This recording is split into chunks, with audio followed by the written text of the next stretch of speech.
Welcome to You Are Doom's hiatus episodes. This week, my God, we're coming to you on a much different day. We're here on a Friday. I know Monday's usually our bag, but you know, it's Friday the 13th, so we had to do something for Friday the 13th, right? Right? Yes, we did. So, I've done episodes on various podcasts on multiple films throughout the Friday the 13th series. I've done an episode where we did a battle over what's the best movie of the Friday the 13th series. Our special guest this week would really hate the winner. And it just felt like it's time to do a full-blown ranking episode. And where better to do that than the podcast where we're taking a nice hiatus with Welcome to Your Doom. So, we have Matt on, as always. Hi, Matt. Hello. I'm literally just going to do that randomly throughout the podcast. Please, that would be lovely. Yeah, that would not be distracting or annoying at all. So please. Don't do that with your mic. Fair. That's what we call a callback in the biz. Yeah, a call. I mean, we were recording, but I don't think it made it into the recording. So, well, if we do a previous one, it might be in there. There you go. And the other voice you hear is special guest. I haven't had you on a podcast in years, Mr. Tom Riffel. Yeah, that's right. The last time we did it was a Dark Souls podcast, and I don't even remember. That was like 2012, 2013. Yeah, it was something like that. We were still recording in my apartment in person back then. Like that says how long ago that was. We've had 4 different locations since then. Wow. That's way before I started listening to the podcast. That's way before I started listening to podcasts. Yeah, I didn't even know you existed at that time. So it's been a while. Yeah. So hi, Tom. I didn't know I existed. Hey, how are you? I do have a question. What exactly is a podcast? It was a joke. It landed flat. Let's just move on. Did the name literally come about because of iPods then? It was like basically like a radio cast, a broadcast on the iPod or something. Is that where it came from? I think it's Ask Ricky Gervais. I honestly don't know. Do you guys want to get started with some Friday the 13th stuff? Yeah, I think that sounds about right. I think it seems like Friday the 13th. I thought we were doing Nightmare on Elm Street. Oh, fuck. Oh, my God. I just watched all of the Leprechaun movies. Shit. I'll be back in a minute. I'm just going to go watch 12 films. Oh, man. How was Back to the Hood Part 2? There's a part 2 Good. to that. there is a sequel.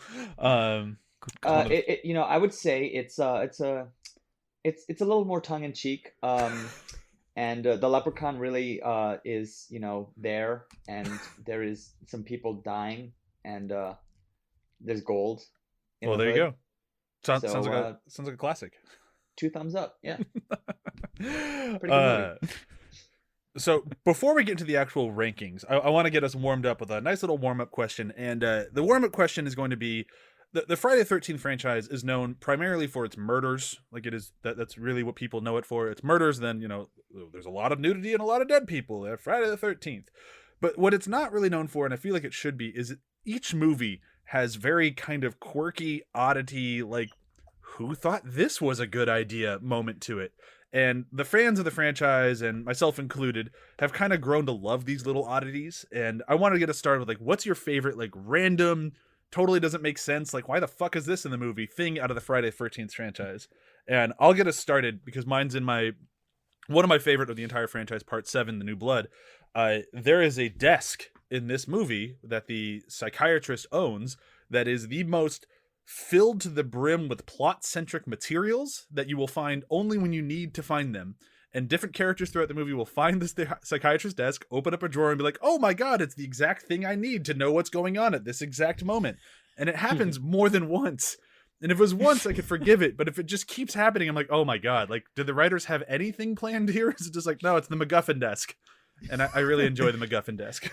I feel like there's just like every time they open the drawer, there should just be like a manila folder with the word like plot information written on the front of it, and they just bring it out and just like, oh my God. It's like plot and like a time code stamp of like, oh no, we're only an hour and 10 minutes, not an hour and 15, and so I got to wait 5 minutes so I can open this one. That's good. That's a good deep cut you got there. I've seen that. For me, so the question is like little weird oddities, like who thought this was a good idea, who thought this would work, right? Yeah. I'm gonna go ahead and just say Jason X. The whole thing. Yeah, I mean, I told Bryan this, but actually, maybe you saw it in the chat, but I said repeatedly, I turned to my friend repeatedly, and I said, "Oh my god, this movie fucking sucks." But we'll get to that when we get to that. Also, another weird aside is when I was refamiliarizing myself with Freddy versus Jason, there's a scene where these teenagers just put everything together immediately, and I was just like, well, this does not follow, because they're just like, oh, so the cops are talking about this Freddy guy, and he like comes in your dreams, so I guess what we need to do is like bring him out of the dreams because he's using Jason to kill people so that people will like be scared so he can have his power back. And I'm just like, wow, you guys are really fucking smart. How did you figure that out in the first 20 minutes of the movie? Thanks, Joe Exposition. Exactly. So I mean, when we get to ranking some of these characters, you'll see that somebody climbed really high on my list for that exact reasoning. Interesting. So for me, it's the in part 6, the James Bond style gun barrel sequence. Oh my God. With Jason walking in and then slashing the camera.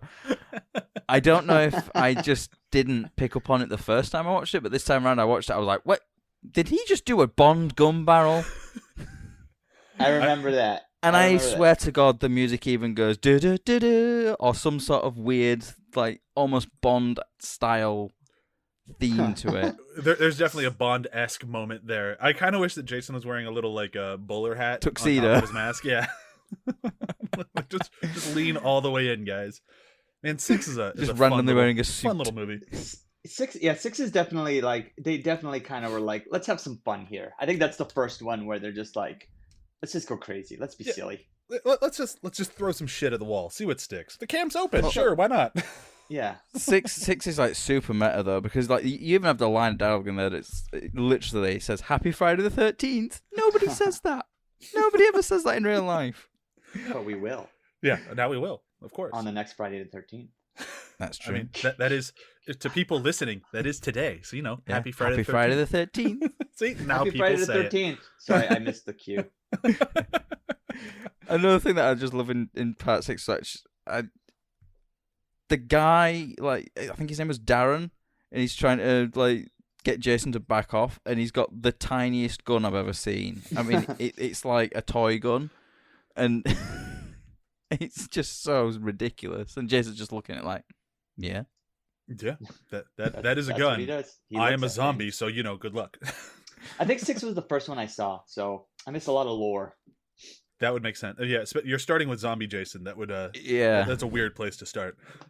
He is alive for, you know, a few of the movies before that. I guess you don't really want to get into the weeds too much on like, wait, if he died in the first movie that made his mom go murdering, how is he alive in the second one? You just want to ignore that. He lived at the bottom of the lake. Yeah, It's he fine. lived. Don't Apparently, sweat. there are comics that try to explain it, but I've never gone that deep into my fandom. Maybe. Then we think should one just of my- cancel this podcast right now. And Yeah, we'll just circle get out while we're ahead, right? Yep. I think one of my favourite things that I read about these recently was the actress who plays his mother in the first one. I'm blanking on her name now. I have. But apparently she says, whenever Betsy she's asked Palmer. about her opinion on the sequels, she says, I don't know who that hockey mask guy is. My son Jason died like years ago as a child. I don't know who that guy wearing the hockey mask is. That's funny. Betsy Palmer. She is That was it, yeah. She was a fucking beast on that set too. Apparently, she wasn't very good at the stage slapping or stage smacking, and just beat the shit out of Adrienne King. Terrible. Like especially like those POV shots where she's like slapping and has like she's just beating the hell out of the camera guy. She is just wailing on him. Oh man, Wow. she's so fucking good in those movies. Yeah. I guess the one movie. No, she's in the second one a little bit. She is I mean, she has a voice moment. She's good for when she's in them. Anyhow, let's get started on our rankings here. And I've always felt, you know, the final girls are always the last. Like, you know, it's in their name, the final girls. So we're going to turn things on our head, and we're going to start with ranking the final girls. I'm going to start with, I'm going to go 5-1. I'll start us off, and then Matt, and then Tom. You can Tommy. get going. Yeah, Tommy Jarvis. I'm just looking at your name on our thing, and he put Tommy Jarvis instead of Tom, and it threw me for a loop there for a moment. All All right, so I'm gonna go 5-1, and I'm starting with. I'm looking at my list right now. My number 5, I thought was going to be much higher in my list as I was watching the movie, and then it gets to the last third, and I think her character just totally falls apart. It's Megan Garris from Jason Lives. I think she's amazing throughout the beginning of the movie, and then she just kind of throws all of her amazingness out the window and just starts running around, screaming and crying until Tommy can save the day. A little bit of a letdown for how good she was in the beginning. Fair. My number 4 is the OG Alice Hardy, because Nice. she beheads fucking Mama Voorhees, so that's a badass.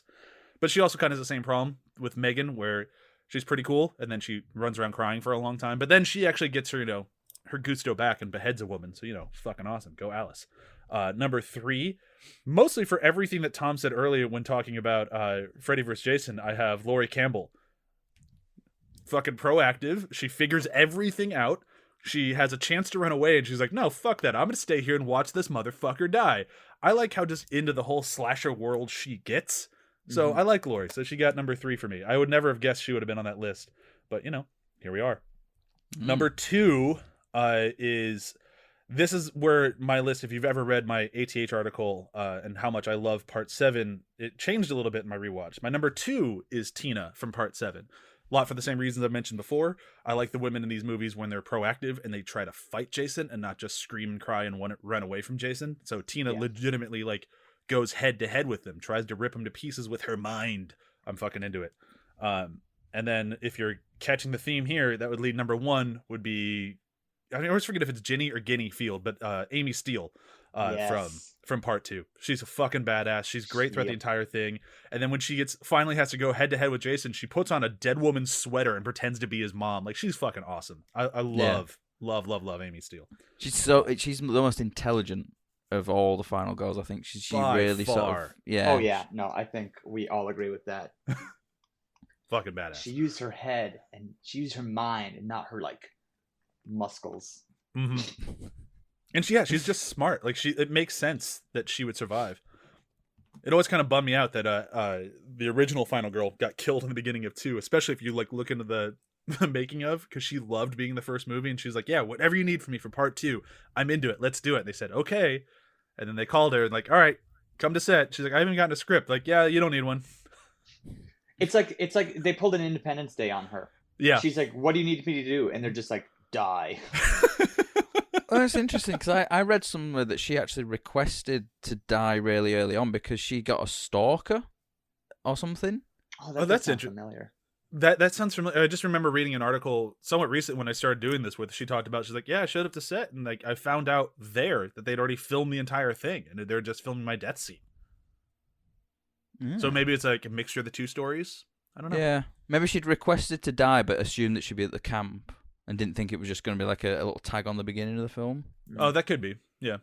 Mm-hmm. All right, Matt, why don't you go? So for me, going from 5 to 1, at the bottom is Alice. A lot of the reasons that you mentioned, really. She sort of cuts off Mama Voorhees' head, which from now on I'm going to refer to as Mama Voorhees, because that's just brilliant. And yeah, she's just really proactive for the most part. There is a lot of running around being screaming and everything like that, but I kind of forgive it in the first one because it's a bit more believable, because she is running around and she keeps seeing all these dead bodies that have been strung up and stuff like that, and it's kind of a shock reaction. But then she gets a gumption together and picks up the machete and cuts off her head. So number 4 is Trish from Part 4, because again she does kind of proactively go after Jason a little bit. She gets shoved out of a frigging window in the top story window of a house onto the ground and survives, and then still manages to fight against him. That's pretty badass. Trish would have been on my list if it wasn't for the fact that Tommy had to save her. Yeah. That's why she's lower down on my list. I can't even because of that, what you just said, I can't even consider her a final girl. Yeah. She's the last girl, but when you say final girl, there's certain like characteristics, and being the victor is one of them, I think. And Tommy being the one who like kills Jason kind of like negates that for me. If that makes sense. I'm on the same page as you. Or Trish would have been in my list. Yeah. Number 3 is Tina, because she's proactive throughout the whole thing. Like, she's proactive when it comes to the psychiatrist guy. You know, she's constantly trying to figure out what is this. You know, why is this guy brought me here? Why is he pushing me so hard? She's then really proactive in going after Jason as well, and is like, no, I'm gonna kill you. You know, I don't like you. I don't like that you're trying to kill everyone. I'm gonna kill you. And yeah, she holds her own against Jason pretty well. Number 2 is Ginny, because like I was saying before, she's the most intelligent of the lot of them. Like the way she sort of looks and sees the clothes and is like, oh, I know what I can do. I can try and make him think that I'm his mother. And you know the way she's like, and she turns around and she's like, it's okay, Jason. Mummy's proud of you. And it's just like, oh, that's really cool. I really liked the way she did that. And for me, number 1 is Megan, because like when you were mentioning about like, you know, she doesn't do anything at the end. She does actually go out to save Tommy and ends up actually killing Jason as well. So for me, it was like I was watching the film, and as I was writing, I was like, oh, she can't be my number 1 final girl because she doesn't actively do anything to kill him. And then she does actually go out and is the one that, you know, she starts the motor on the engine, which basically cuts sort of breaks his neck or something. And I thought, okay, now she's back up at number 1 because she's just awesome. Like, she's so feisty and so just fun and like really sort of like fearless. And again, like the reason fearless, she spends so much time just crying.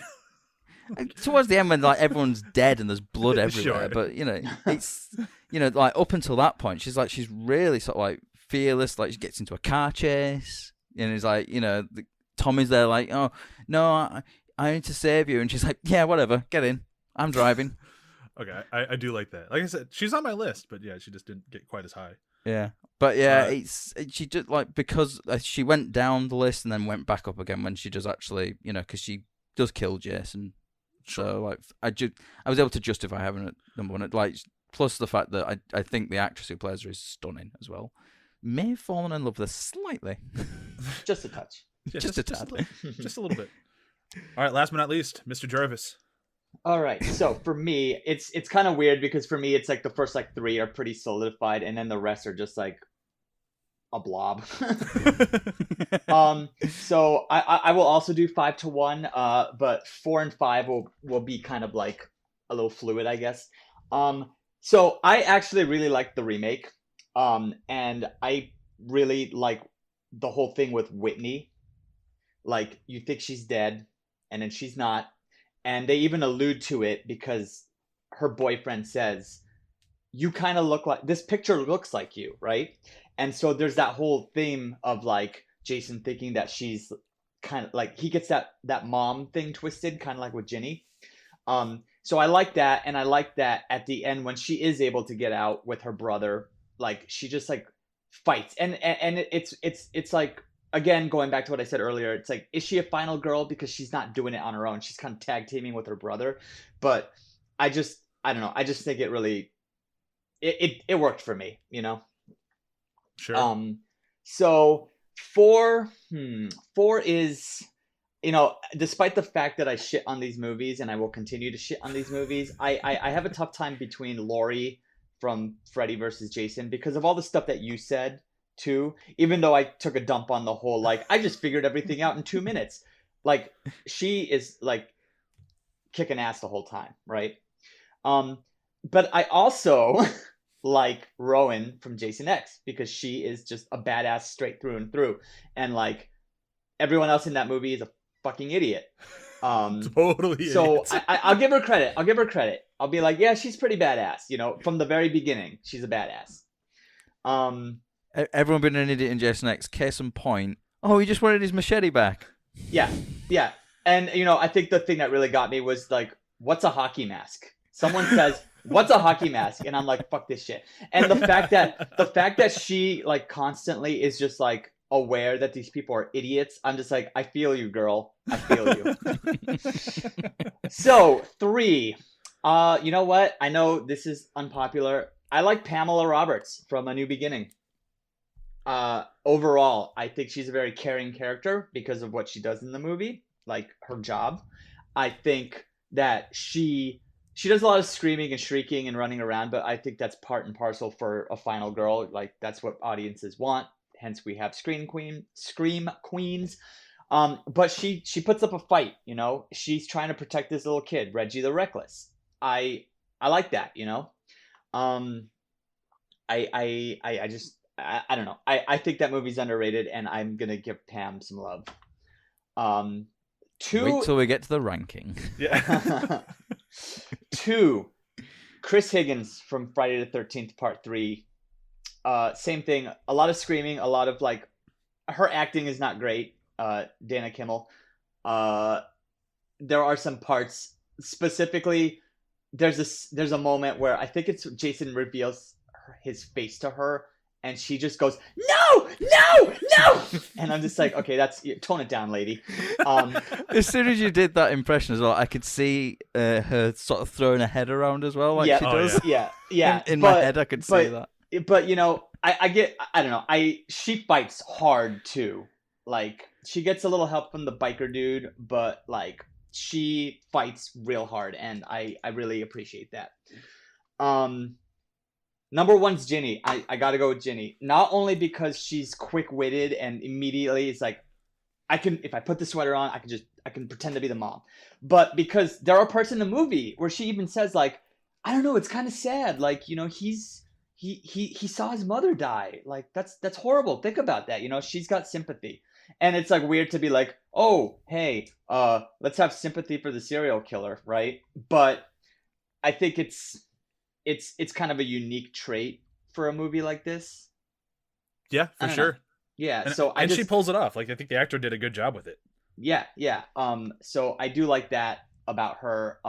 And the whole, I think like across the movies, characters like that who kind of like approach this with like a little more sentiment or like intelligence or wit or fast thinking. I think that's always more interesting than just like, oh, you got an axe, well I got a bigger axe, or an off-board motor or psychic fucking powers for some reason. Hey, that movie's awesome. I didn't say it wasn't good. I just seems out of place. I mean, in this very grounded, realistic series where everything makes sense. Really? Psychic powers. Really? Psychic powers is where you draw the line. Yeah, I'm like, no, okay, I believe this guy coming back to life like 10 times, but psychic powers, I don't know, man. Not him getting resurrected by being like struck by lightning. That makes sense, man. It's Frankenstein. It's been established in horror lore. I mean, he's got a point. That's right. Psychic powers are established in horror lore. Have you not seen Carrie? I have not seen Carrie. And there's also psychic powers in Part 8. They're just not the same psychic powers. That's true. But on the topic of Carrie, I got to throw out my favorite, my brilliant Carrie joke that I came up with and I'm way too proud of. Do you guys think the term, the phrase, don't get carried away comes from the movie Carried? Matt did not a fan. No. Moving on. It's you that got me sort with of the laughing. It's that laughing, but that sort of laughing of, oh dear God. I could almost hear your eyes roll. Oh man, I'm just into it. Well, thank you, Brian. I'm glad. I like a good pun. I've been throwing that out a lot. Yeah, good job. Thank you. All right, we're gonna move into if the final girl is the final girl, the last one to survive, she's got to be fighting somebody, and that's usually a killer of sorts. I was going to leave this this section as to our favorite Jason, as many men have worn the mask. However, there are there are other killers in this franchise. So I decided to expand this thing to favorite killer and or Jason. So we do have, in case anybody did want to pick him, I did count Ari Lehman as the original, boy in the lake, because that guy is still like a huge guy in the Friday the 13th world. He likes his fans and everything. So I kept him in there in case somebody did want to include him. He does technically kill one person. But I believe, let's see, I went first last time, then it was Matt. So Matt, you're up first this time. Cool. So for me, going from 3 to 1, number 3, I'm gonna go with Derek Mears, and he was Jason in the remake. Now, not a huge fan of the remake. I think it took itself way too seriously. It just there's elements I'll mention this in one of the next parts of it, but there's one bit in it that I felt was so contrived it was unbelievable in the film. But yeah, Derek Mears as Jason is the one really standout thing in that whole film. I think he just carries himself really well. He's really sort of imposing, but he also manages to put like some sort of character in this essentially non-speaking. I mean, he has no lines of dialogue whatsoever, but you get a sense of who this person is from the way he carries himself, and he's very sort of imposing and intimidating. Like when he's sort of just sort of walking around, you get this sense of he's like this unstoppable force. And I think he's the one who does it the closest to Kane Hodder as just a mean Jason. He is just something to be afraid of just if you're near him. There's only two guys I think in the entire thing to pull it off, and it's Derek Mears and Kane Hodder. Of that guy is horrifying. Just look at him. Yeah. Number 2 is CJ Graham, who played Jason in part 6. I just thought the way he carried himself and the way he did the whole zombie Jason stuff, and just the general sort of sense. I was just I felt really sort of that it was quite a cool performance. It's difficult to go into a lot of detail on these because they are essentially just these lumbering people with a big axe or a big machete or something like that. But there was just something about that separated him from a lot of the other ones.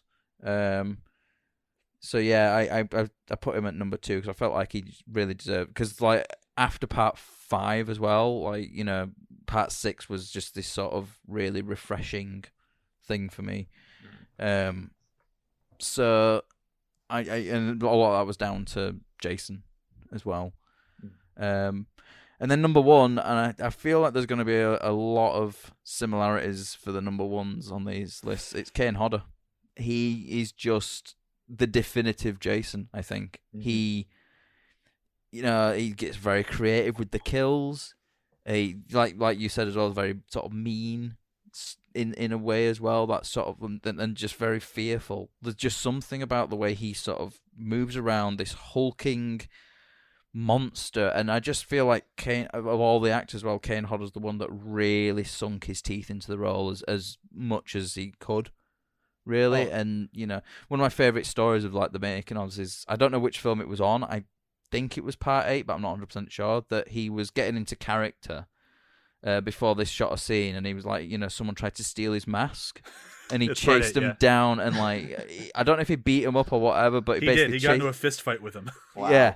And grabbed it, put the mask on, and then went straight into shooting a scene. And apparently, he's just he's proper pumped. He was so pumped up while shooting the scene that he was terrifying everyone there because he'd literally just beaten a guy up to get his mask back. The part 8 mask is also Kane Hodder's favorite mask he wore while being Jason. So he took that one very personally. He loves the part 8 mask. Yeah. All right, Tom, you're up. All right, so I am going to... My list is kind of similar to Matt's, but I'm going to start with a difference. Number 3, I'm going to go with Betsy Palmer, Pamela Voorhees. I like... Nice. And this is why. At this point in time, we know Jason Voorhees, but people who are not familiar with the franchise are still shocked and surprised that he is not the killer in the first one, right? And I love that. Not only is she even in the first movie, you don't expect this nice old lady to be a psychopathic killer, right? Like the first time you see her, she's like so nice and welcoming and friendly, and you're like, oh, safety, right? But clearly that's not the case. But the fact that just a couple weeks ago, someone said, wait, Jason's not the killer in the first one. I'm just like, man, that is like, that stands out, you know? It's How do kind you of get like through Scream and not realize anymore? I don't know. Maybe they don't watch horror movies. But, you know, outside of Scream and outside of pop culture, except like already establishing this, the fact that that still happens. And I will say the same thing about the first Predator movie.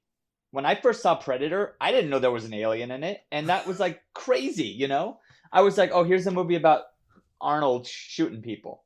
Oh wait, there's an alien. That's crazy. So like, it's interesting to me when this pop culture phenomenon still surprises people who are new to it. You know what I mean? Definitely. Number two, I'm gonna go ahead and agree with Derek Mears. Derek Mears. I thought he did a really good job in the remake. I know you don't love the remake, but I think it's pretty all right for what it is. I on a side note, I kind of liked all the remakes from like the late aughts for what they were. But yeah, I think he did a really good job. He kind of, there's like a little bit of reference to older movies, like going back to 2 with Ginny, like that whole like confusion and like uncertainty about like, is this my mother? I don't understand. And just subtle things, like just like this little head turn, like he's trying to process, kind of like a dog would, you know. I appreciated that, and I just think that he looks pretty decent as Jason. Like after Kane Hodder, I think all the Jasons look kind of stupid. Just giving away who your number one is then. Number one is Roy Burns. No. Yeah, I mean, it's there's no way around it. Kane Hodder's the best, you know. Especially I really like him the first time in 7. I think he's really great.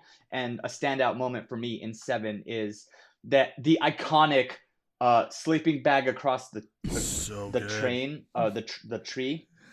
Just the way he pulls her out of the tent and is dragging her, it just feels like, I don't know, something about it is just really like funny to me. Like he just seems to be like, okay, I'm just gonna throw her against the tree and get over it, you know. Like I just really like that he just brings a lot to the character. And like, you know, we'll get into it later, but I really like the first 4 movies, but like those Jasons are all just like it's too different, you know. It's like they're too different. It's the fact that Kane Hodder is the only person to play Jason repeatedly. It makes him feel like a character. It makes him feel consistent. And he's a big scary dude. Yeah. Which, you know, helps for horror movies. So big surprise, Kane Hodder's number 1. So my list, I'm just gonna get number 1 out of the way. It's Kane Hodder. What? No, I cannot believe this is happening. I mean, it's for everything you guys have said. Like, there's just something about Kane in that role, and like even going back to like his first job with 7, like even that job means so much to Kane Hodder. For those of you who are aware, like he has, if you haven't seen him like outside of a mask or outside like his Victor Crowley makeup or anything like that, he has burn marks down his neck and his shoulder. Like he did a fire stunt that went wrong, and it made him kind of afraid of doing fire stunts. And then in part 7, they required him to do a fire stunt again. And he's like, well, I'm playing the one character I've always wanted to play. He always wanted to play Jason. He's like, it needs a fire stunt. I'm going to do it. And it is like to this day, he does interviews saying, I think that's the best stunt I've ever done. I love it. I love that I'm Jason. I love that I'm on fire. I love that it's in this movie. Like he just is so proud of it and loves it. And I don't hear anybody else talk about playing Jason the way that he does. So yeah, of course. It was a record-breaking burn as well, wasn't it? If I remember right, it was like record-breaking continuous burn for the times, something like 40 seconds or something. Something like insane. that, yeah. It's like, what's the fire stunt? We're just going to set you on fire. Like, that's it. Like, you're not walking through fire. We're just going to set you on fire. You're just going to burn. And he's just like, yeah, cool. I'm down. Let's do it. Let's do it, man. So I'll go back to number 3. I'm just going to go totally out of order. My number 3, because I'm going to agree with Tom, is Betsy Palmer. It's Pamela Voorhees. It's everything that Tom just said. oh my god, it's her, but she's incredibly like a violent killer, which I appreciate, especially like the way she kills Kevin Bacon. I mean, it shows how dedicated she is to murdering this guy, since she's like, I'm just gonna wait for them to get done having sex. They'll be done sooner or later, and she's just kind of like checking her watch, just waiting to shove a spear through whoever's left in the bed. Like, I love her. She's great. And then my number 2 was is Ted White from Friday the 13th Part 4. I think he does a really good job with the character. I think he picks up the torch very well from the first 2 guys, but does it a little bit different. He plays them a little bit more tired, a little bit more like, how do people keep coming here? Like, I just murdered 13 people yesterday, and 13 more show up on Saturday? Fuck. Like, he's a working man. I like it.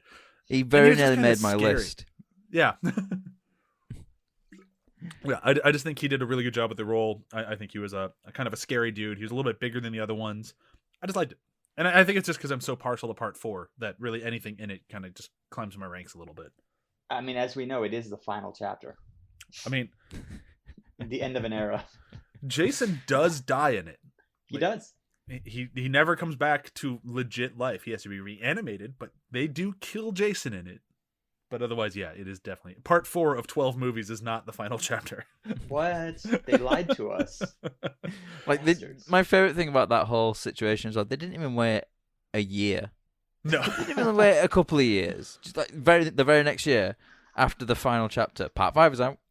It reeks of like, all right, this is the 4th one. No one's going to see this thing, are they? Nah, man, just call it the final chapter. We're done. Oh, people saw it. Let's make the next one. But it's a new beginning. Yeah, a new era in horror.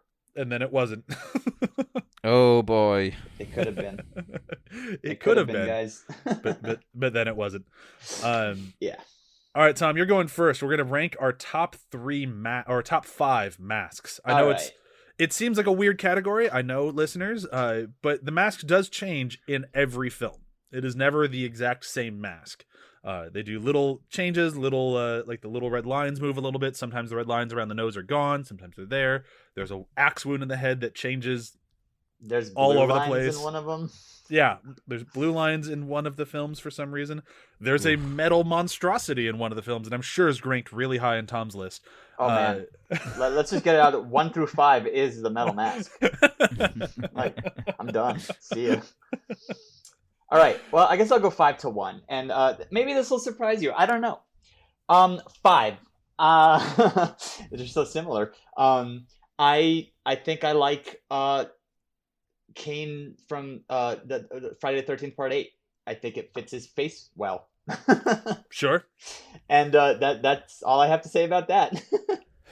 Part 11 for 4, I just kind of like how it looks overall. Just kind of like the dirt, the wear, the tear. I like it. I think it's cool. That's the one from Freddy vs. Jason, right? Yeah. Yeah. I believe so. Yeah. I just like it. Freddy vs. Jason, and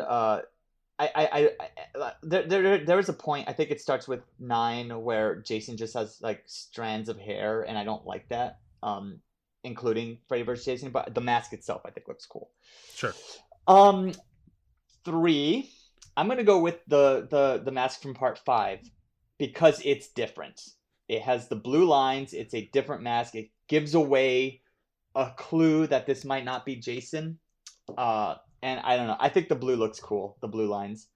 Not much to say about masks, really. So we're already at number 2. Yeah. Number 2, I was gonna put this at number 1, but it changed slightly. I like the sack from Friday Part 2, and the reason I like the sack, I'll go ahead and tell you right now. Number 1 is the sack from the beginning of the remake. Now, okay. The reason I like these sacks is because it's just the bag over the head with just the one eye hole is way scarier to me than a hockey mask. The hockey mask, yes, is iconic. We all know it. We all recognize it. But there's something to be said about the fact that there is an established connection to something else that comes with a hockey mask, right? And in some of the movies, they even like reference it. Like in the remake, dude gives him a hockey stick because he's a hockey player.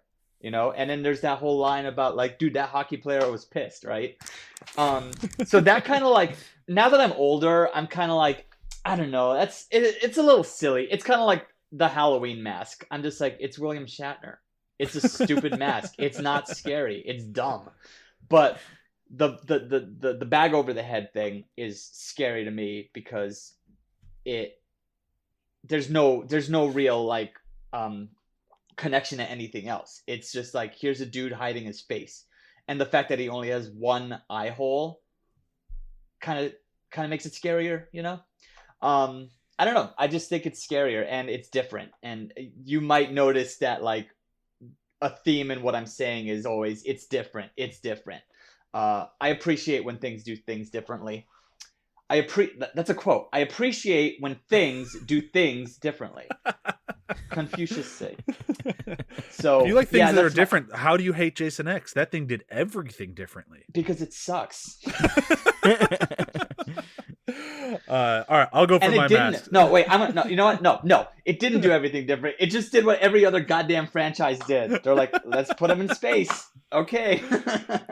But they did it with less money. And less good. A lot less money.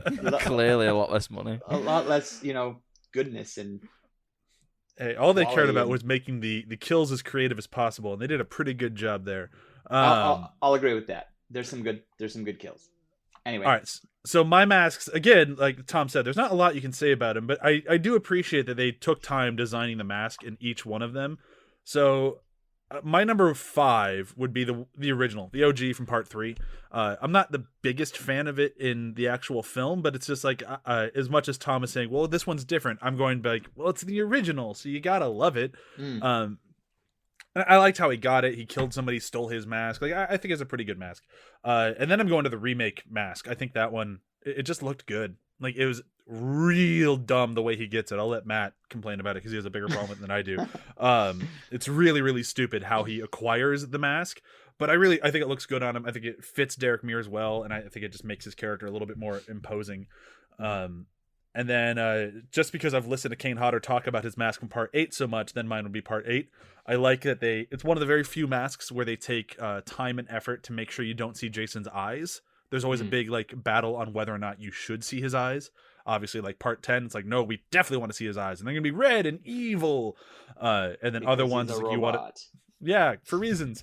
And then there's other ones where it's like you want to see like that one sort of like half closed eye, like does it work or not? And then part 8, like they put a literal film in between the masks, so it's completely blacked out, which you can kind of see in the lighting sometimes, which is a little weird, but whatever. And then I'm going for part 7, because I like the chunk missing around his chin. So you can see his kind of like gross ass mouth throughout the majority of the film. I think the makeup on Jason throughout all of 7, the makeup, the costume is just the best throughout. Like throughout the entire franchise, he looks his best in part 7, in my opinion.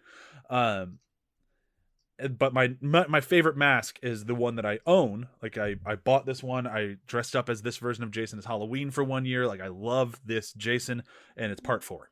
I love him walking around with like the bleeding head throughout the entire time, because in part 3 he had an axe buried in his forehead, and he's still wandering around with it. It's got the big gaping wound with the blood splattered on it. I think it's a great looking mask, and I think I love the part 4 stuff.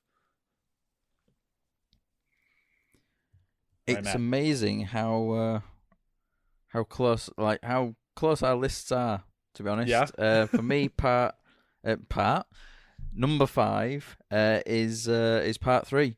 It's the first time you introduce the hockey masks. Like, I like how he gets it. It's, there's a guy messing around trying to scare people whilst wearing a hockey mask, kills him, and he takes the mask off, and he's like, oh, this will be really good to cover my face and things like that. And it's a really, really nice design as well. Like it's really sort of cool, and it seems very pristine at this point as well. And then moving on to number 4 is part 7.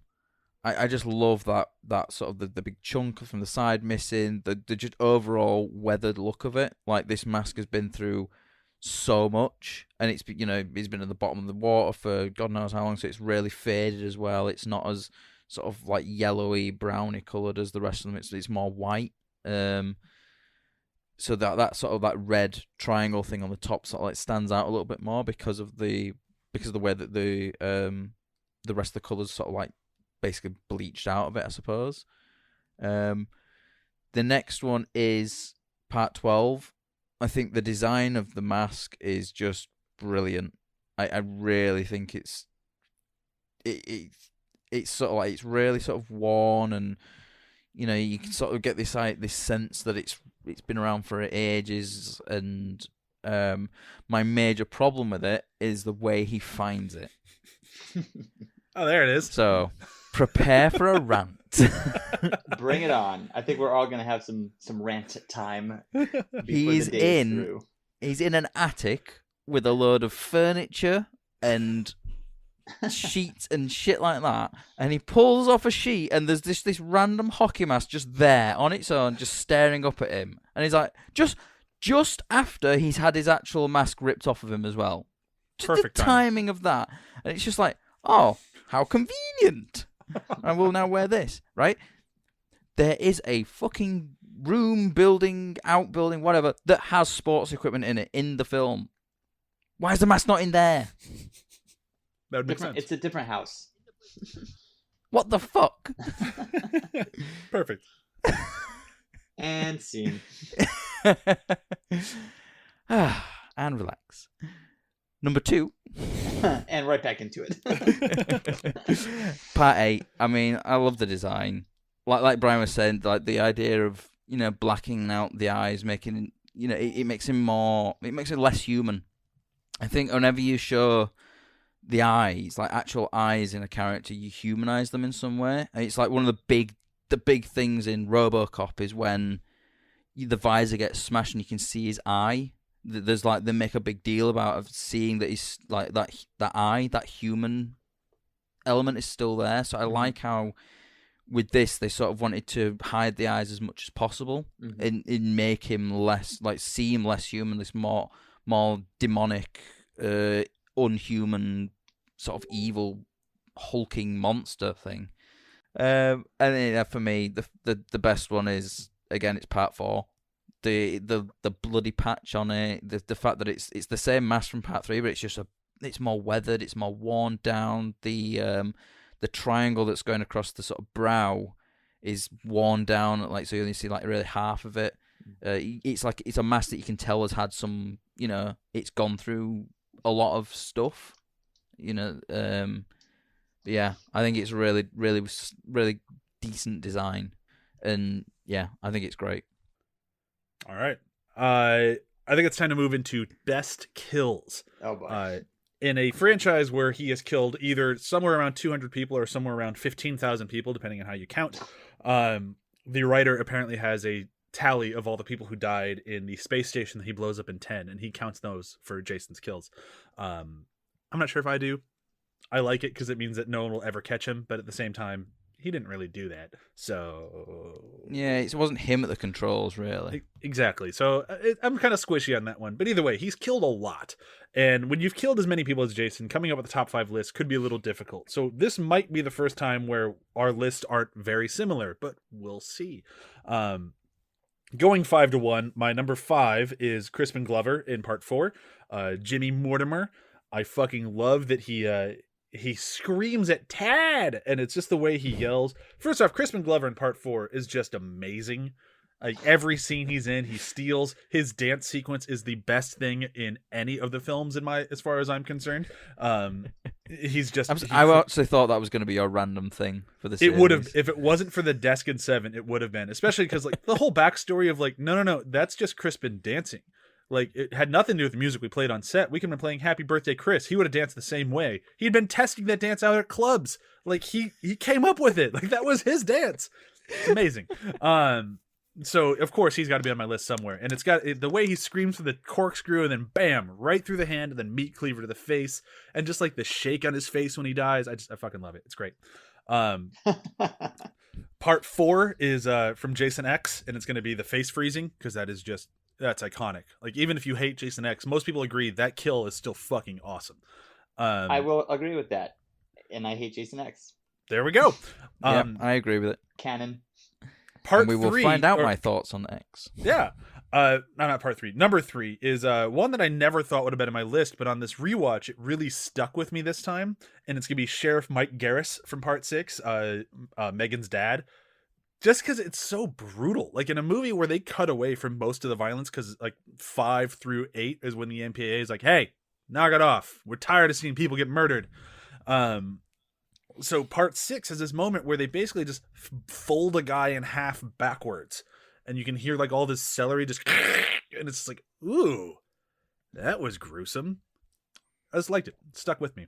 Part 2 is the amazing Tom Savini masterwork of killing Kevin Bacon through the neck, and it's one of those, like, one of the greatest accidents ever on screen, where like the tube of blowing the blood was too it didn't work right. It just shot the blood straight up and like it landed in Kevin's face, and it's like super gory. Wasn't supposed to be that gory, but it looked good. And then it's like, oh wow, people really liked that.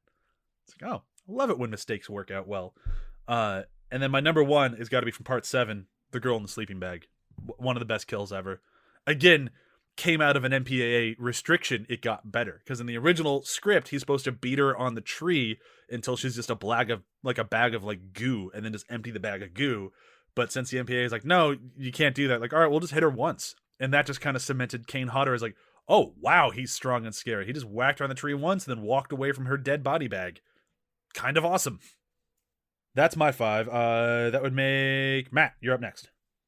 So for me, going from 5 to 1, number 5 is Deborah getting torn in half whilst riding her boyfriend in the tent in part 9. It is just so gruesome, and it's just, you've got that build up, you know something's gonna happen, like, you know that, like, you know, the killer is coming up, and like, you know something's gonna happen, but when it actually happens as well, it's like the spike goes through her chest and then fucking rips right up, and you're just like, whoa, okay, that's really gruesome. Yeah, unless you pay attention, you realize that the body's ripped in half before he rips it in half. Yeah, but it's so quick. It is. It's always bothered me. I'm like, wow, she got ripped in half before she got ripped in half. How about that? Yeah, I mean, like, given the fact that part 9 is the first time I actually saw part 9 this time as well, that one really sort of stuck with me, because I didn't think anything from part 9 was going to be in any of my top 5s, to be honest. And then that happened. It's a good kill. Number 4 for me is Julius getting his head punched off in part 8. I just love the ridiculousness of that. That he's been punching and punching and punching at Jason. Jason's just been taking it and just backing up slowly, and then one punch and he just punches his head clean off. It flies off the roof and then lands in a dumpster, and the dumpster lid shuts. And the other reason why this is actually on my list is because clearly at some point Jason then got down off that roof, went into that dumpster, fished the head out, and carried it around for him, waiting to put it somewhere where he could get a shock out of the other people he's chasing. And just, he's a showman. Like, yeah, he likes to put on a show. I want to see a version of these films with those bits in it. Oh yeah, that'd be fucking hilarious. Quick side note about that kill. If you're not familiar with it, I haven't confirmed this beyond just reading a few internet articles. But apparently, when you're looking at Julius's hands at the end, like when he's about to say, like, "All right, give me your best shot," that isn't fake blood on his fists. That's his blood, because Kane Hodder had told him, "I don't want to do stunt punches here. Just fucking wail on me. Hit me as hard as you can." Wow. And that's what he did. And the idiot did hit him in the face as well. Every time I was doing that, I kept thinking, like, bare hands. Like, why are you hitting the hockey mask? That's going to hurt like fuck. But yeah, that actor went to town, just fucking wailing on him, and apparently bloodied his hands doing it. Jesus. That's dedication to your craft. The behind the scenes in part 8 are way better than part 8. Yeah. I think that's why I have such a soft spot for part 8. Like, because I think I like more of like what it was supposed to be as well. Like you read about, like, you know, it was supposed to be in Manhattan, and then they couldn't afford to shoot in Madison Square Gardens. Like it was going to be a cool movie. Yeah. Damn. Anyway, back to my kills. Number 3 is Sheriff Garris getting folded backwards in half. Hey, it stood out to me. I think for the same reasons you were saying, like it's just so gruesome, and I feel like even with like what we see, it still feels cut as well. There's just something like the way he folds him backwards in half and then it cuts away immediately. I feel like there was more there, because if it's almost like a blink and you'll miss it kind of thing. Because I actually had to rewind it, and I was like, hang on, did he actually just fold him in half backwards? Yes, he did. And it's so like the sound design is just perfect on that. It's just like you said, it's probably like celery or something, but it just sounds like bones and it's and everything just like snapping. It's just brilliant. Number two is Crispin Glover getting the corkscrew through his hand and then a meat cleaver through his face in part 4. It's just the sort of the ramping up of it. Of he turns around, he sees it was like, and he stabs the corkscrew through his hand, and then it's like if that wasn't enough, he then gets a meat cleaver right through the face, and it's like the meat cleaver goes right in as well. It's really, really good sort of effects work as well. I can't remember. Was Tom Savini back for part 4? Is that the one where they brought him back to do the effects work? Yeah, that's probably why it stand. Yeah, that's why they stand out so much, like the effects in part 4, because they've got this sort of real visceral quality to them that was sort of like missing a little bit from 2 and 3. And Tom Savini's like a master of those sort of makeup things. And then for me, number 1, same as Bryan, sleeping bag kill. It's just so brilliantly, like, I had no idea as well that it was supposed to be, multiple times until it was just like a bag of blood essentially, and then like pours out the bag of blood. It feels like that's how it was constructed, and you get that sense of like he is that strong that he one-handed as well, just swings it against the tree and just like boom, dead immediately. It's just, and I like that they sort of like repeated it in Jason X, but I think in part 7 there's more weight in it. I think like the sleeping bag actually feels like there is a person in there when he swings it against the tree. In Jason X, when he's hitting the sleeping bag, it just looks like a sleeping bag full of like pillows or something. Whereas in this one, you sort of see there's some weight to it, and apparently he threw his shoulder out or something, doing it with the dummy. Oh wow!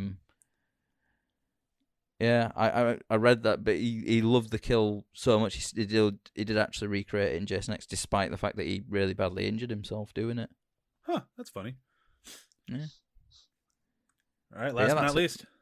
All right, so for me, as I kind of alluded to earlier, I'm pretty desensitized to horror movies. So like meat cleaver in the head, whatever. Snapped in half, whatever.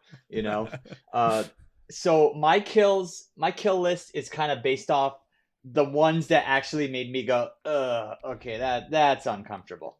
So just all of number 9 then? Just part 9 through and through? No, but Matt did bring up the getting ripped in half while banging, and that was almost on the list. But I'm still like, ripped in half while banging, whatever. She came and went. Heyo. Don't edit that one out. So let's see. I'm going to go ahead and say that number 5 is Marcy from part 1, because the idea of an axe going into your head, into your face, it makes me go, I don't know. That's a little much. And like, I remember originally seeing that movie, and I think maybe I saw like an edit or something, because I don't remember actually seeing the shot where she's got the axe in her face. But it still kind of grosses me out now, even though I'm, desensitized or whatever. I believe there's an unrated cut that came out a few years ago, and that's just been going like the standard from now on. But I think in the original, you didn't see the axe buried in her face. Yeah, you just see it kind of like swing down. Yeah, I think that got changed later. But seeing it, I'm just like, that's uncomfortable. Let's see, number 4. I'm gonna go with Charles from 8. Because for me personally, the idea of drowning is just horrifying, and so getting picked up and put into a stinking ass shit piss barrel upside down where you can't even move your arms, and drowning like that is just horrifying. And it's not bloody, it's not gross, but it just makes me uncomfortable on many levels. I don't want to be drowning in a barrel of piss or whatever. Yeah, I'm with you on that one. I don't want to drown at all. Yeah. But I definitely don't want to drown in whatever was in that. I would like, if I'm gonna drown, can it be in like Crystal Springs or like, you know, like there you go, something nice, warm water, something, you know, maybe some bath bombs in there before I go.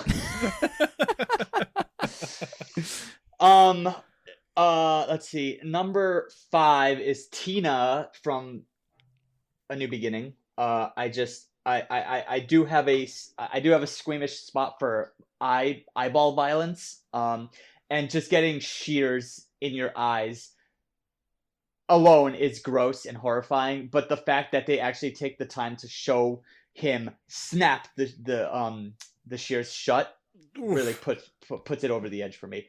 And then, I mean, it's not higher on my list just because when you actually see her body, it's kind of like, okay, that's whatever. But just like the sound and just the snapping is just what really gets me. I think they really did, like, they made up for the fact that they weren't being allowed to show all this violence with some really good sound design. To horrify you instead. Yeah, I think there's something to be said about really solid sound design. Like, can just make something so much worse than it actually appears.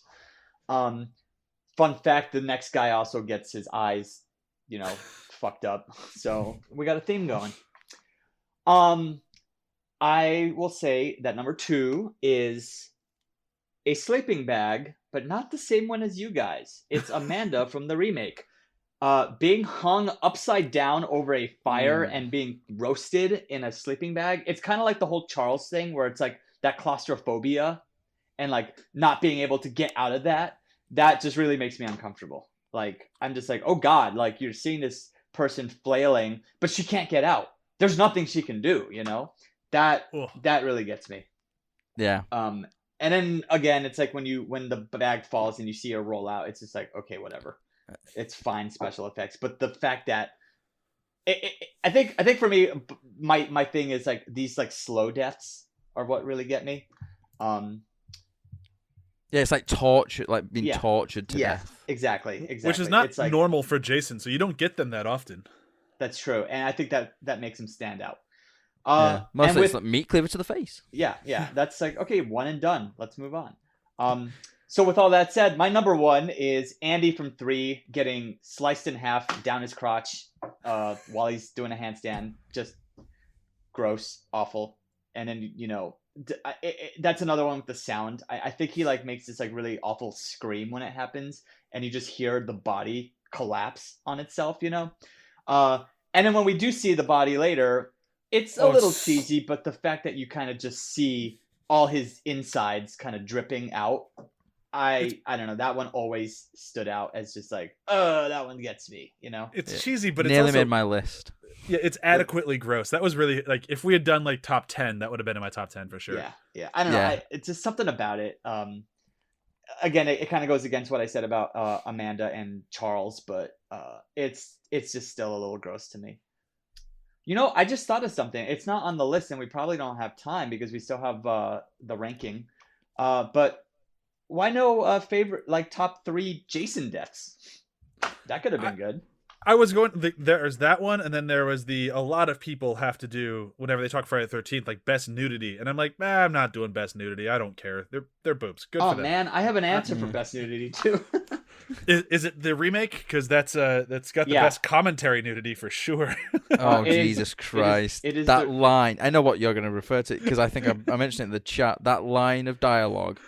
You got perfect nipple placement, baby. It's my goodness. Oh, you are such a creep. Well, that guy, I mean, from the very beginning, they are just like, let's make him really just the worst. Like, we want the audience to stand and cheer when we finally kill this fucking dude. That guy sucks. I have a note from that film, and it's literally just, Trent is such a douchey douche. Yeah. And I literally just thought, no, it was like, he should have just been called Douchey McDoucheface. They do it in Freddy vs. Jason too with that guy. I forget his name. Because I believe it was Trey. Yeah. And he's just because again, don't make douchey boyfriend is a douche as a note. Yeah. Oh my God. That kill almost made it on my list, but only in that it's just so like stupidly over the top. That one's actually, if you look up like best kill lists, that the Trey's death makes a lot of lists. They even recreated it at a Universal Horror Nights one year. Like when you walk by the Jason area, there was a guy folded in half with a machete in his back with Jason next to him. It's like, oh wow, people like that kill. It's just, I don't know. It's a little gratuitous for me, but like not in a good way. That's why it wasn't on mine. I totally agree with you. But no, I think you're right. The best Jason kills would have been an interesting list, but it was more so cut for time. Understood. All right. So if we've done all of that, I think only thing left is to rank the films themselves, which is usually by far the most difficult thing to do. Although this time I didn't have that much trouble doing it. Go figure. All right, Matt, you're up. Let's get this ball rolling. I'm up because I have perfect nipple placement. Because of your perfect nipple placement. Please get started. They're all right, I suppose. Right, so I'm going to go from 12 to 1. And for me, the very last, dead last, Freddy vs. Jason, just, I don't know what it was. Throughout it, I don't know if it's just because at this point it was 11 films in and I was just getting some Voorhees fatigue.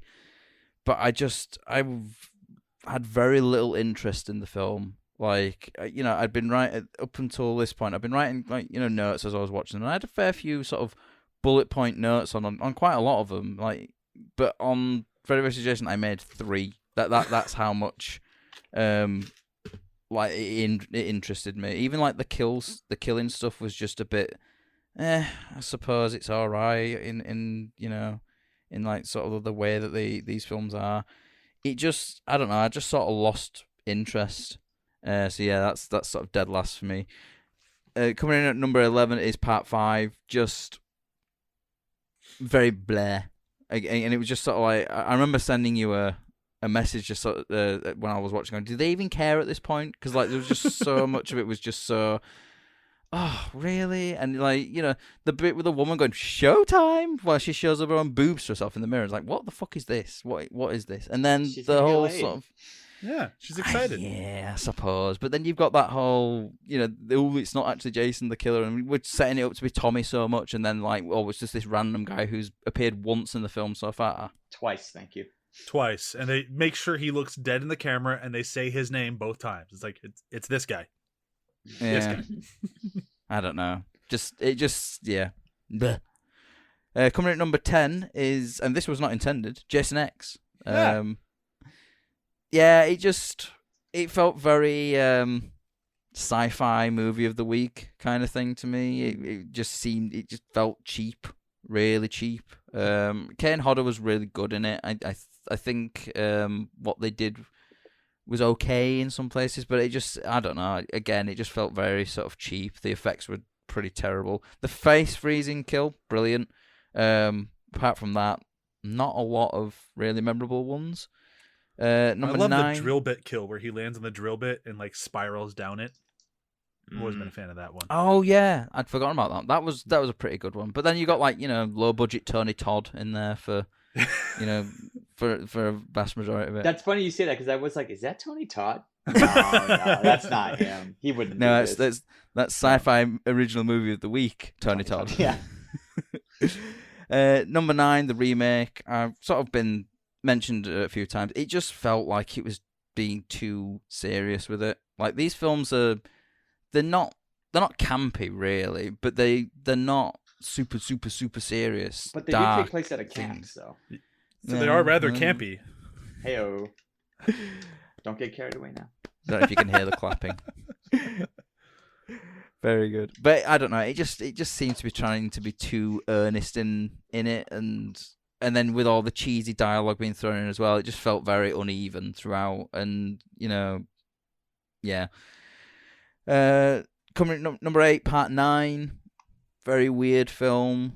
There was a lot of similarities to another film that I really do enjoy called The Hidden, which I don't know if you've ever seen or even heard of. It's like a lowish budget sci-fi film from 1987. It's like a buddy cop type of vibe going on as well. It's quite a good film. I'd recommend it. But it just seemed a little bit like that with Jason Voorhees, and there was so many bits in it that were just a bit like, what the fuck? Like Jason randomly being in that house at the beginning with no explanation as to why, and then it's a FBI sting or something. Very weird film. But I did like Stephen Williams is what was his name? Clayton Duke. Like one of the best names in any of these films. It is pretty great, yeah. It's a solid name. Number 7, Part 8. I have a soft spot for Part 8. There's just something about it that I think I see the potential for what the film could have been, and I appreciate it a bit more, like knowing the struggles they had. And you know, it is kind of nice seeing Jason in different surroundings. I mean, like, you can't call it Takes Manhattan, really, when he's on a boat for like an hour and 20 minutes. But it's also pretty cool seeing him in Times Square. That shot of him, like, you know, in Times Square, just walking through. It's very, very cool. Number 6 is the first one. I think it's lower on your list than a lot of people. Yeah, it is pretty low, and I think it's pretty low because I don't know. It's got some really good moments in it, and I really like how throughout the whole thing, the only time you see the killer is like it's POV of the killer. I really like that, but there was just something about it where I just sort of felt it's just kill to kill to kill to kill. There's not really a lot else there. I don't know. I think I'm sort of judging it probably too harshly because it's, you know, there's no Jason Voorhees in it. But there's just it just doesn't feel as fun's not really the right word, but there's just something about it. It just it sort of like dropped a lot lower than I expected, to be fair. Sure.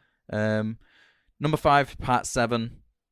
You know, Kane Hodder is fucking brilliant as Jason. I like him versus Tina. Yeah.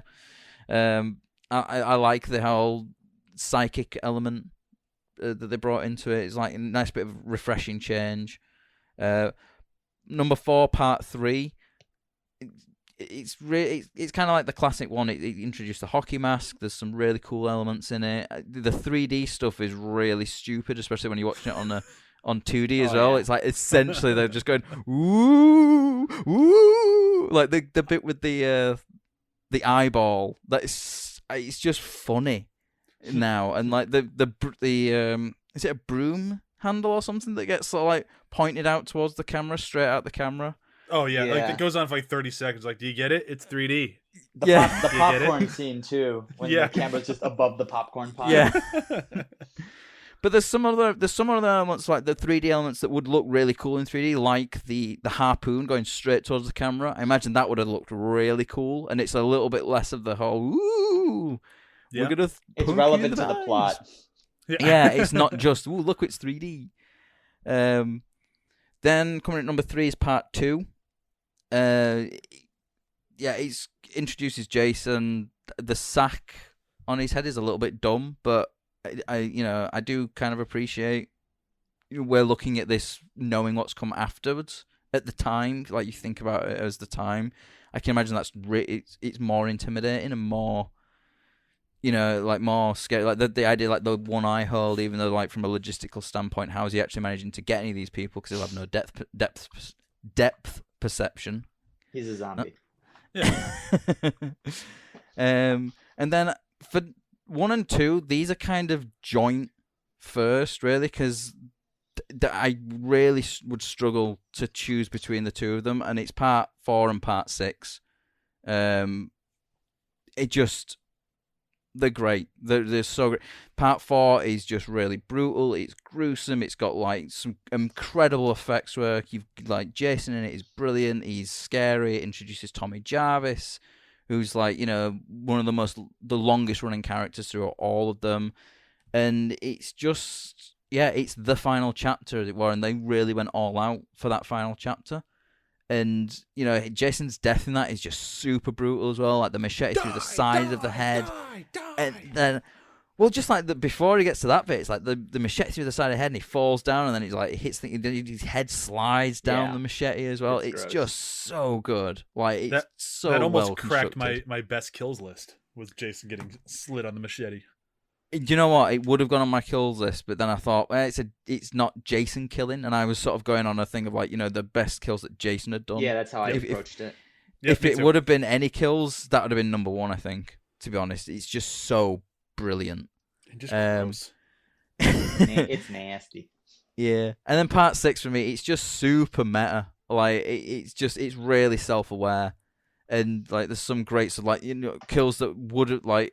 I didn't want to repeat films in my kill list as well, so I kind of picked the best ones from each film. Mm-hmm. So like if like part 6 has got a brilliant like triple beheading as well. It's just like with the paintballers and they just all drop to the ground, and yeah, it's just brilliant. I absolutely love it. And like I said, like Megan is like my favorite of all the sort of the female characters in it. It's just super feisty, really sort of fearless throughout, and just really kind of badass, and yeah, absolutely brilliant film. And I love the guy who plays Tommy Jarvis in that as well. I think he does an excellent job. Yeah. I liked him in Return of the Living Dead as well. I thought he was great in that. That's my list. Tom, you're up. All right, I'm gonna go quickly. At the bottom. Sorry. No, that's fine. At the bottom, Jason X. It sucks. Everything about it sucks. It's stupid. I hated it. It was the worst. Number 11, Jason versus Freddy. It's also terrible and stupid, and I hate it. And you guys keep harping on cheesy dialogue. There's a fucking scene in fucking Freddy fucking versus fucking Jason where she sings a song, 1, 2, Freddy's coming for you. And I forget the guy's name, Mark, I think. He goes, you know why they say 1, 2, Freddy's coming for you, right? Because that's when he's coming for you. And I'm like, fuck this movie. Fuck it so hard in its fucking head. Oh my god. I completely fucking missed that. Yeah, and I agree about the pinball stuff. And again, like some of the kills were a little gratuitous. It sucks. I wanted to like Freddy versus Jason. They had the bones of something good, like the idea that Freddy was using Jason to like get people scared again. I like that. But then when it turns into a dick measuring contest, I'm just like, this is stupid. Guys, you can... So much higher in my list than both of yours. I'm sorry to hear that.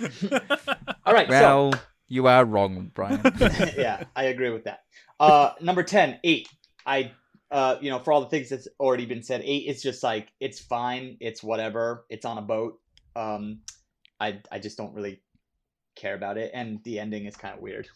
It's just like, you mean when the sewage of New York turns him into a child? Yeah, I'm just like, what? Oh, you know what? I'm sorry. I skipped one. Before 8, so number 10 is actually Jason Goes to Hell, because Jason is not in it.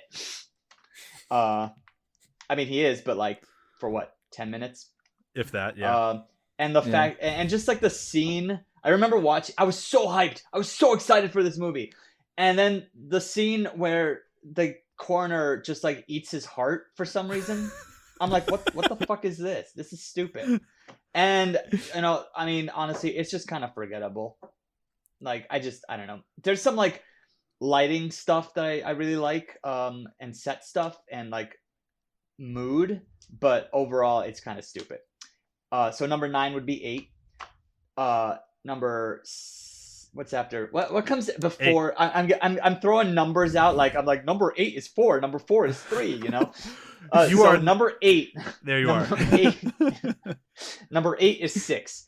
I like 6. It was the first one I saw, but I'm just at this point, I'm just kind of like, yeah, 6 is a thing. It's got some good stuff. It's got some whatever stuff. I like Megan. She's fine. Some of the kills are cool.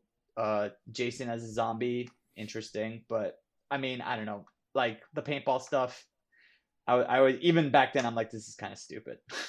Paintball scene just takes me out of part 6. It's just like, oh look, there's a happy face made of blood. Ha ha ha. So it was very slapped. I mean, one of my notes for part 6 was the paintball stuff was really slapstick. Yeah, and it's like, it kind of makes, going back to Dead Alive, it kind of feels just like a, hey, let's just have this scene where the baby zombie is, they're taking the baby zombie for a walk and he's trying to eat other babies, like, just for fun, you know? So some of 6 feels like that to me. And I know you guys both have said that the remake seems to take itself too seriously, but I actually kind of like horror movies to be a little more serious than not. So 6 being a little slapsticky, it actually works against it for me. But I don't think it's a bad movie. It's just like fine. So that was 8. So hey, look at this. Number 7 is number 7. Hey. And I know I've been shitting on the whole psychic thing. I don't really like Tina as a character. I don't like a lot of the characters, but I do like that Kane Hodder is in it and he's good. And something that I really like about 7 is Crystal Lake itself. It just feels like it's autumn. It feels cold. It feels dead. I just really appreciate that for the movie. Like, you look at some of the older ones and it's like, hey, it's summertime, everything's lush. But like 7 just feels like the trees are all turning or dying. It just doesn't feel warm and summery, which I think works for the tone of the film. Jason looks good in it, but again, it's just kind of like, yeah, it's fine, whatever.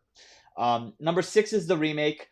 I agree, some of the dialogue is stupid. I agree that the hockey mask is stupid.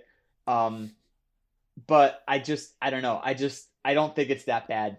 It does take itself a little seriously, but I'm okay with that. I like that they kind of established this whole like tunnel thing, and that explains how Jason can move around so quickly. I did like that, like practicality. I like all the nods to earlier movies. I like the fact that there's a fake out beginning where it's like, here's 20 minutes of this cast of characters. Oh, and they're all dead. Now we have a new cast of characters. I like that.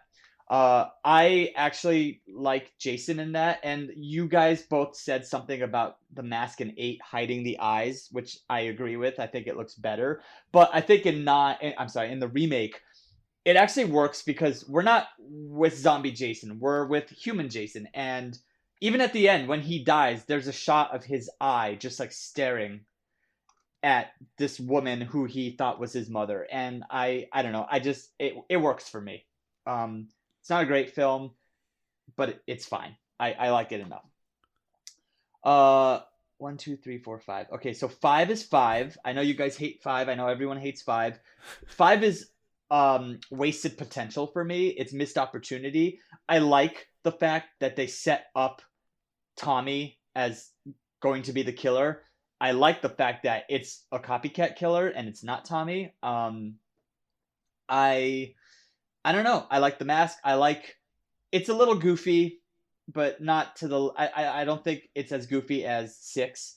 I mean, for God's sake, there's a character named Demon in it, and he like eats an enchilada and has to shit, and that's like a whole thing, weird. That is a whole plot point in that movie. That is a plot point. And yeah, I don't know. I like Pam. I just like it. I don't think it's great, but I think it gets shit on way more.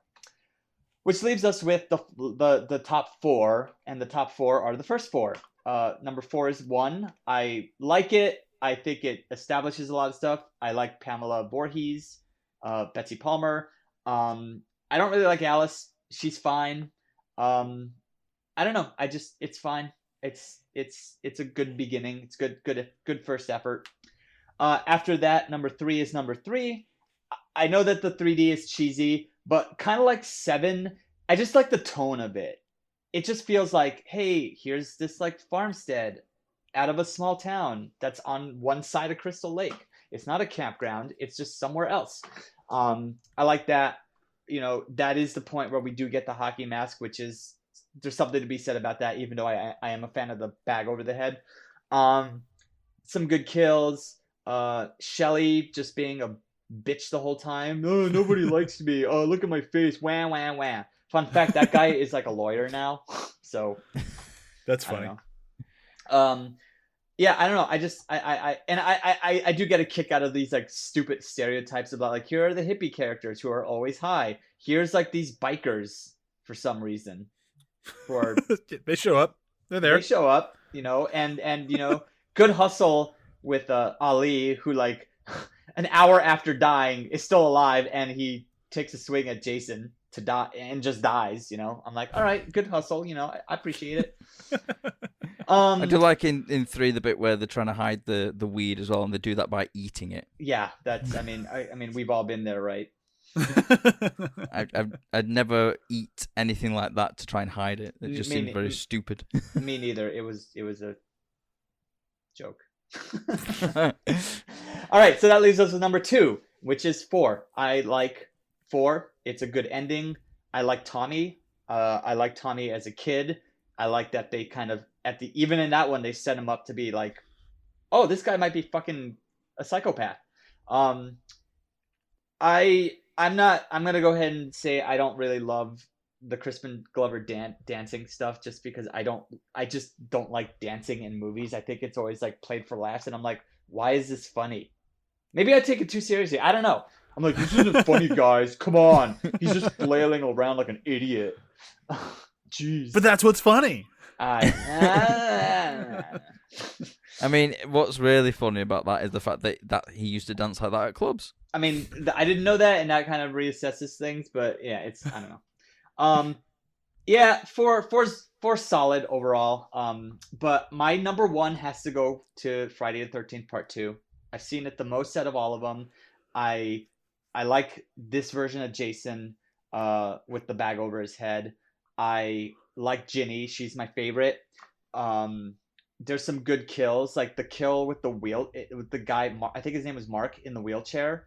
Like, so good. It doesn't make any sense because we're tracking the camera behind him. He's looking around, and then all of a sudden, from right next to him, Jason hits him in the head with a machete. Like, what? It doesn't make any sense, but it's intense. And then just that shot of the wheelchair going down the stairs is great. Sandra, I really like her aggressive sexuality. Like, I really like that, where she's just like, I want to fuck you, and we're gonna go fuck, and he's just like, okay, you know. I don't know. I appreciate that. Maybe because I'm single. I don't know. But yeah, I just like 2. I don't know. I just really like 2. It's my favorite. And that's my list. That's a solid list. 2 used to be really far down on my list until this rewatch. Like this rewatch, I actually enjoyed it way more than I used to. Sure. So my list is it's going to be a little bit different than Tom's, but kind of similar. It's, I think, closer to Trey's than anybody else's, but we'll see. I'm getting things started with Part 5. I know Tom just spent a whole bunch of time defending Part 5, and then I'm here to say nope, he's wrong. I don't like 5 at all. Look, if I'm wrong about 5, it's fine. You're wrong about Jason X. So, and Freddy vs. Jason, and I get it. We're just looking for different things in our Jason films. But Part 5 to me, it feels like what if National Lampoon's made a Jason movie, and it's okay. But for me, it's the dude on the bike screaming "Mama" while going back and forth, just scream crying until he gets his head cut off. That scene is where I'm like, you know what? Fuck it. I'm out. I don't care if there's things in this movie that work. I just cannot stand these characters. And it just got so grating. I agree. I actually think the final girl's pretty good. It does drive my wife nuts whenever we watch it. Like the last 20 minutes, she's just running around with a white shirt through the rain. It's like, okay, we get it. We have boobs. We get it. It's like, holy crap. But otherwise, I just think it's just kind of a bland movie that really kind of relies on it wasn't Tommy hoodwink, and we all know it was Roy because they're very obvious about it. We've said all this before. We get it. I don't like 5. My number 11 is a movie that I go back and forth on. I love it sometimes, and other times I think it's garbage, so I just kind of left it near the bottom just for the times that I think it's garbage. It's Part 9, and it's exactly what Tom said. There's no fucking Kane Hodder in it. Like, you hire Kane Hodder as Jason, and then you take Jason out in the first 5 minutes, and then just have a person with a weird worm thing in them that they'll throw up into other people's mouths. It's just kind of gross and weird and ultimately unnecessary. However, it does have now I'm forgetting his name, Leslie Jordan in it, and he's fucking hilarious. I just like seeing him anywhere. Moving forward, I go to Part 8. Jason takes a ride to Manhattan, and it's mostly just because of that whole thing. I agree with what Matt said. There is the bones of something good there. We just didn't see it. Going forward, we have number 9 is Jason X, and it's I don't disagree with anything that Tom said except for the parts where he said it was horrible. I agree it's stupid. I totally agree. It's dumb as hell. But I also decided to have fun watching it. I think it's the most fun Kane has. Like, it's the only time he's not really trying to give Jason a good story. He's like, what if Jason just murdered people on a spaceship? And he just kind of has fun doing that, and I have fun watching him do that. Number 8, kind of get in the middle of the pack here. I think all of these are semi-interchangeable. I like them all the same amount. Is the remake. I enjoy the remake for a lot of things. I dislike it for the dialogue is really frustratingly annoying at times. But all in all, I think it's a solid slasher, especially coming out of the aughts. There weren't a lot of good slashers that came out then. I'd put this one on the good scale there. Moving to number 7 is Part 3. I like Part 3. I don't think it's a great movie. I think the 3D-ness kind of holds it back a lot. I think there could have been a much better film if they're not so determined to make the 3D work. Moving to Part 6 is Freddy vs. Jason. I love Freddy vs. Jason. I saw it 4 times in theaters.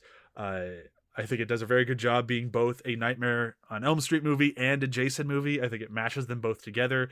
You are not wrong. It has the worst line in any Friday the 13th movie with the, you know why he says that? Because that's when he's coming for you. Every time. I'm just like, oof. Maybe another he says take it in at public. that line. He says it in front of people. It's like the worst line in either franchise. It's just like, oh, guys. You know, they could have made that work so much better if they'd have just had someone turn around and go, really? Really? Oh, is that what they mean by he's coming for you? Or if it's just been like another person, like, is that when he's coming for you? It's like, this is such a dumb moment. But otherwise, I like the movie. I agree the pinball stuff's stupid, but then we also have like the full-on like just drawn out like fist fight with like rocket canisters, and like it's just bananas. I have fun with it, and I credit that movie to the MCU, and I'm not taking that back. Moving forward to Part 5 is Part 6. I'm also not going to elaborate on it. I really like Part 6. Part 6 is it's a fun ride. It's a little campy. It's a little cheesy. It's the only movie in a franchise that takes place at a camp where the camp is open. So I give it a lot of extra points for that. I like that the kids keep seeing Jason and everyone keeps just ignoring them. Like, no, there's a fucking scary dude outside. They're like, nah, you're fine. I love some of the snarky lines from the kids as well in that as well. Like one was like, "What did you want to be when you grew up?" or something like that. That's so fucking good. I also did love the. Do you think we're gonna be okay? I think we're fucking dead. And then like, they cut away from them for a little while, and then they cut back to him. And you hear, I think it's Megan just scream, just ah! And the kid's like, "We're definitely fucking dead." Super nihilistic, like nothing matters. We're just corpses waiting to happen. Kids are the fucking best. I mean, kids, they know what's to come when they grow up. You know. Yeah, they could smell the signs. Like, oh, there's a guy murdering people, and our adults are idiots. We're toast. That was number 5. So then number 4 is the original Friday the 13th. It used to be a lot higher. Usually they're like 1 or 2 on my list, but on the rewatch. Although I gotta say, if you're able to get the Shout Factory new DVDs, the rewatch is fucking gorgeous. Like, they did such a good job on that restoration. Like, it is just a very, very, very pretty movie to watch now. But there's something about the last third of the movie is just kind of an overlong cat and mouse game. Yeah. And you kind of get it about halfway through, and then it just keeps going. And it's like, all right, so she's gonna go hide in there, and she's gonna find her. And then she's gonna go hide in there, and she's gonna find her. And it's like, okay, after a while it's not really scary anymore, and we're just kind of waiting for the end. And if it wasn't for that, it would have been higher up. But otherwise I think it's a great film. But there you go. Number 3 is Part 2. For pretty much everything Tom said, I think Part 2 is just a fucking masterpiece. It is a fun movie. I really enjoyed the sack on his head again in this rewatch. I think it's just an all around solid slasher. They took what was essentially a movie that was, well, Halloween made a lot of money, but I want money. Let's get money. And that is Friday the 13th, the original. And I think that's still a great movie, but we can't deny why it's there. And then Part 2 is like, no, let's make this our own thing. And then it was fantastic. And I think 2 is just a great, great film. So part number 3 for me would be, or that was number 3. Number 2 for me is Part 7. New Blood. I fucking love this movie. I think it's just the right level of over the top. I love the idea of Jason versus Carrie, although at that point they should have just had Carrie in it, but maybe there's a rights thing and maybe that was just too stupid. Either way, I think it's just a fun movie, and the main reason why it's so high in my list compared to everything else is it's the only movie that tries to have a plot that has nothing to do with Jason. Like, they have this whole, like, telekinetic girl, and this guy is trying to make profit off of her, and then they just so happen to ram headfirst into a Jason movie, and then, like, the last third of it is just everyone knows what's going on, they know they're fucked, and they're just out in the woods just trying to survive, and Jason's just slowly picking them off one by one. And I just think it's a really good chaos, and we don't get a lot of chaos in these movies when they feel like they're kind of made for it, and 7 is the only one in my mind that really cashes in on it, and I have a ton of fun watching the end of 7. Which of course leaves only part 4 for number 1. I think part 4 is just like a crowning achievement of slashers. Like, I really have nothing bad to say about it. I fucking love part 4. That's all I'm gonna say. It's fucking great. Yeah. So how do you feel about part 4? It was okay. Yeah. I've seen better. It's fine. It's whatever. I don't care. Well, that's it. We did it. We ranked so many things. I usually like to tell you can go to our website and you will find all of our individual lists. I don't think we're going to do that this time because that'd be a lot of work on my end, and I also have to cut this episode, which is going to be a lot of work on my end. So listen Just to the rewind episode if you you just wanna listened hear to the if you list. want to. Yeah, you want to hear the list? They're in there. I had a lot of fun, guys. This was like exactly what I wanted for this Great. franchise. This was a good time. Yeah, I had a ton of fun too. This was fun, and like, call me up again. I like these stupid fucking movies. Yeah, I feel like we should do another ranking episode of another franchise here if we have time in this hiatus. We just got to figure out which other horror franchise to do. Did you do Nightmare? We haven't done Nightmare, and I keep leaning towards Phantasm. Like, Phantasm's just in the back of my head. Yeah. Oh, you know what? I'm out. I saw one Phantasm and I'm like, done. Oh man, if you didn't like Jason I'm X, in. you got to jump into Phantasm 5. I saw Phantasm 1 and I think I'm fine. I'm good. Well, we'll figure something out. Hopefully, we'll have time for another ranking movie, and if not, or another ranking episode, and if not, we'll do it when we get done with Frisky Dingo. But let's do a quick round of plugs. Tom, you haven't been on our show in a long time, and you've been doing much different work than when you were on last time. Do you have anything you'd like to plug? Not really. Fair enough. Watch Paradise PD on Netflix. There you go. I don't want my work associated with the Friday the 13th films. The work I do involves a lot of poop, so please sanitize it with some Friday the 13th. You mentioned Paradise PD. I've seen that. I absolutely love that show. To be honest. I think it's brilliant. I didn't know that you worked on it, so this is not me sort of like going, oh, I'm going to kiss his ass or something like that. No, I really enjoy it. I think the dog character is fucking brilliant. I think season 2 definitely stepped its game up, and I had a blast working on it over the last year, so I'm glad to hear that. Yeah, I really enjoyed it. I Great. can't wait for the next one. Excellent. Love it. Matt, what are you plugging these days? You can go onto the website, and there's some of my older articles are still out. I haven't written anything.